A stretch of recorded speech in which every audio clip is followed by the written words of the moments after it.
Audrey Hall était une jeune femme de noble naissance, attirée par le mystique et l'occulte. Connue pour mon esprit vif et mon intelligence aiguisée, je me suis forgé une réputation parmi les cercles secrets du mysticisme. Alger Wilson, marin de profession, avait vu les multiples visages du monde et ses mystères cachés. Mes rencontres avec le surnaturel furent nombreuses et elles ont aiguisé mes instincts. Le destin a réuni ces deux êtres, unis par leur intérêt commun pour le surnaturel.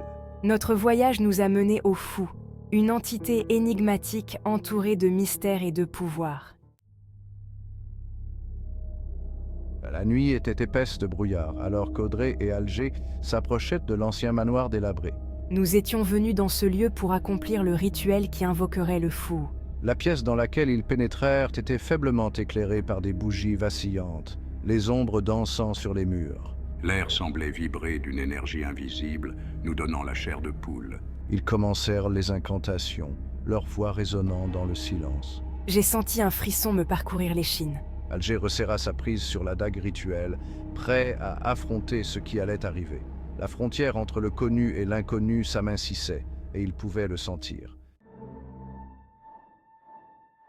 Au fur et à mesure que le rituel progressait, Audrey et Alger commencèrent à percevoir une présence. Une énergie mystérieuse semblait envelopper la pièce, rendant chaque mouvement lourd de signification. L'air crépitait de son énergie, un mélange de curiosité et d'amusement. C'était comme si l'atmosphère elle-même était vivante, vibrant avec une force inconnue. L'esprit d'Audrey s'emballait. Elle se demandait si cette présence était bienveillante ou malveillante et quelles en seraient les conséquences. Qui ou quoi était le fou? Son pouvoir était indéniable. Il semblait défier les lois de la nature et de la logique. Je me sentais à la fois insignifiante et privilégiée d'être en sa présence. C'était une expérience humiliante mais aussi profondément enrichissante. Alger analysait la situation avec le pragmatisme d'un marin.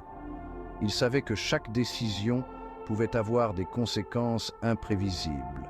Le fou était une force de la nature, une entité qui ne pouvait être contrôlée ni prédite. Je me demandais quel prix nous allions payer pour cette rencontre. Chaque moment passé en sa présence semblait nous rapprocher d'une vérité inéluctable. Audrey et Alger réalisèrent que le fou était bien plus qu'une simple entité mystique. Il représentait un défi à leur compréhension du monde. À cet instant, nous avons compris que notre quête n'était pas seulement une question de connaissance, mais aussi une confrontation avec nos propres limites et nos peurs.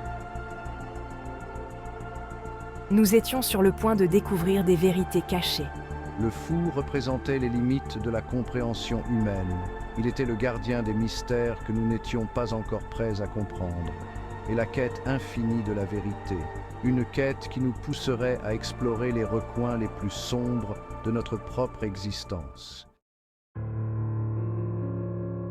Clint Moretti, qu'ils connaissaient sous le nom du fou, apparut devant eux avec une aisance désinvolte. Nous nous attendions à la grandeur, mais la nonchalance de Klein laissait entrevoir un pouvoir plus profond et plus insondable. Klein les guida à travers les étapes suivantes du rituel avec une expression calme, presque ennuyée.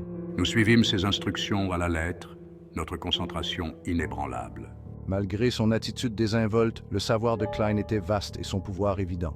Klein était un paradoxe, un être d'une puissance immense qui choisissait de rester dans l'ombre.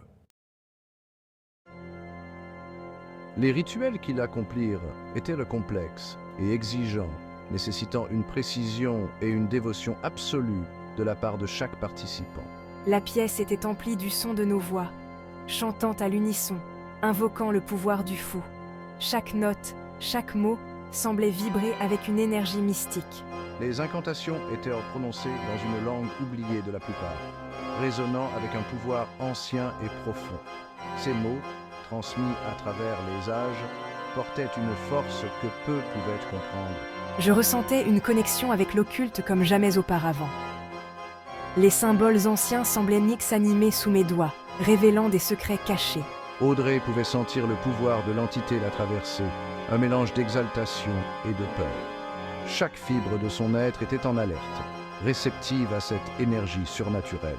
Le surnaturel était une mer que j'avais souvent naviguée, et je connaissais l'importance de la discipline.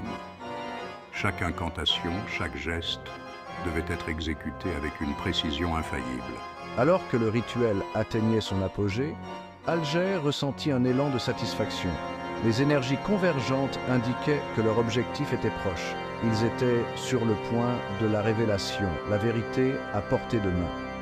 Le livre ancien, illuminé par une lumière mystérieuse, commençait à dévoiler ses secrets. Alors que le rituel prenait fin, un profond silence envahit la pièce, comme si le temps lui-même s'était arrêté. J'ai ressenti un profond sentiment d'accomplissement. J'avais touché à l'occulte, expérimenté le surnaturel d'une manière que peu de gens ne pourront jamais connaître. C'était une expérience transcendante. L'esprit d'Audrey fourmillait de nouvelles connaissances, de nouvelles questions. Elle se demandait ce que tout cela signifiait pour leur avenir. Je savais que notre voyage allait se poursuivre et que nous allions devoir relever d'autres défis. Chaque défi nous rapprocherait de la vérité. Audrey et Alger ressentaient tous deux un sentiment de camaraderie. Leur lien s'était renforcé à travers ces épreuves. La pièce restait imprégnée de mystère, les ombres nous rappelant le pouvoir que nous avions invoqué. Chaque ombre semblait murmurer des secrets anciens. Le fou avait ouvert une porte et ils étaient prêts à la franchir vers l'inconnu. Un monde de mystère les attendait. Le fou nous avait offert un aperçu de l'occulte et nous étions impatients d'explorer davantage. Chaque découverte promettait de nouvelles révélations. L'atmosphère du manoir est restée chargée de mystère bien après la fin du rituel. Le manoir lui-même semblait abriter des secrets, ses murs anciens murmurant des histoires de temps oubliés et de savoirs cachés. Chaque craquement du plancher, chaque scintillement de la lumière des bougies ajoutait à l'impression d'inconnu. Le brouillard qui avait entouré le manoir ressemblait maintenant à un voile nous séparant du monde ordinaire. Audrey et Alger étaient pris dans un espace liminal où la réalité et le fantastique s'entremêlaient. Ils savaient qu'ils reviendraient, poussés par leur insatiable curiosité et leur soif de vérité,